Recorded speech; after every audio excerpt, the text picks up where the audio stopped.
જય ગૌ માતા. આજથી પાછી જો અમારી સેવા ચાલુ થઈ ગઈ છે અને સેવામાં જો આજે મકાઈ આવેલી હતી ને તો અત્યારે અમારે ભાઈ મકાઈનું કટિંગ કર્યું.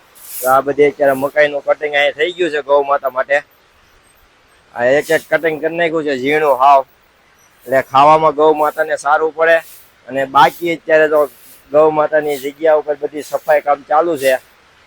અમારે અહીંયા કુરજીભાઈ આજથી હાવણો પકડ્યો છે અત્યારે.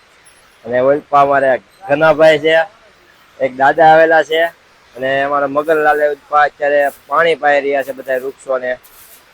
એ બધી ચાલુ છે અત્યારે અહીંયા ગૌ માતાની સાફ સફાઈ. જો અત્યારે આ સાઈડ આખી સાફ સફાઈ થઈ ગઈ છે, આ બાજુ સાફ સફાઈ થઈ ગઈ છે.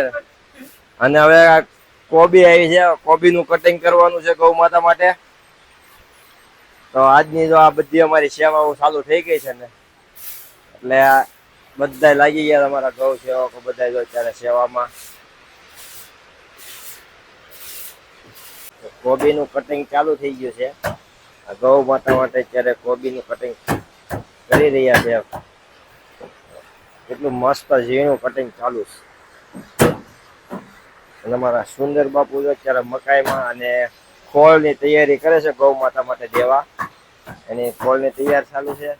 આ બાપુ અત્યારે અમારે જેમ આદેશ કરે એ પ્રમાણની બધી સાફ સફાઈ ચાલે છે. બાપુનો આદેશ પ્રમાણે બધું કામ અત્યારે થઈ રહ્યું છે.